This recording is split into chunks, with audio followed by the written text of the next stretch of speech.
नमस्कार मित्रांनो, सध्या राम मंदिराचा विषय सगळ्या भारतामध्ये आणि महाराष्ट्रामध्ये खूप काही गाजावाजा होतोय. का होतोय तर त्याला एक वेगळं राजकारण देण्यात आलंय, राजकारणाचं वळण त्याला देण्यात आलंय.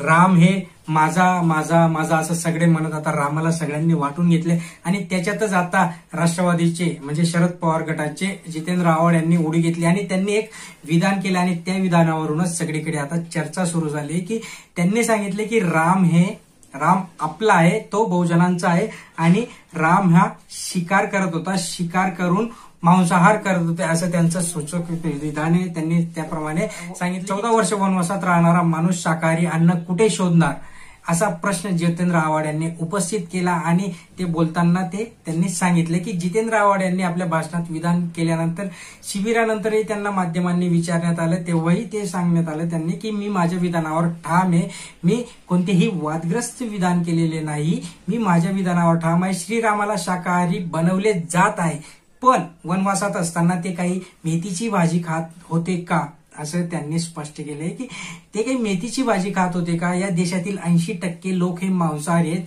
बट ते मांसाहारी असतानाच ते रामभक्त सुद्धा आहेत असंही त्यांनी सूचक विधान केले. परत जितेंद्र आव्हाड म्हणाले की राष्ट्रपती द्रौपदी मुर्मू यांना देखील संसदेचे उद्घाटन आणि राम मंदिर उद्घाटनापासून दूर ठेवल्याने त्यांची नाराजगी त्यांनी तिथे व्यक्त केली की त्यांनी सांगितले की श्रीरामांचा जिथे उल्लेख होतो तिथे शबरीचाही उल्लेख आवर्जून केला जातो. मग अशा परिस्थितीमध्ये राम मंदिराबाबत आता जे राजकारण होतंय त्याच्यामध्ये जे द्रौपदी मुर्मू आहेत, जे आपले राष्ट्रपती आहेत, त्यांना संसद भवनात ते फक्त बंद करून ठेवलंय.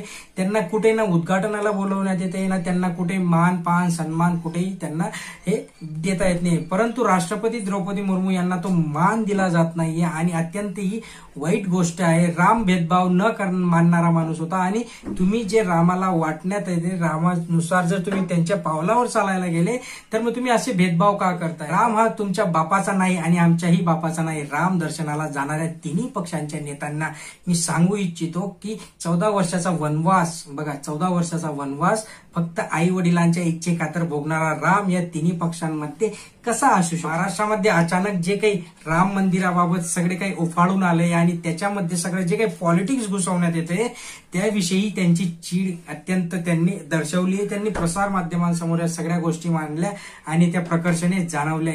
आता बघूया की याच्या पुढचे जे काही विधानं असतील, सत्ताधारी पक्ष असो किंवा अजून दुसऱ्या पक्षाचे लोक असो, ते यांच्या जितेंद्र आव्हाड यांच्या विधानावर काय उत्तर देतात ते बघण्यासारखे. त्यामुळे चॅनलवर नवीन असाल तर सबस्क्राईब करून ठेवा, जास्तीत जास्त लाईक करून ठेवा, शेअर करा. धन्यवाद.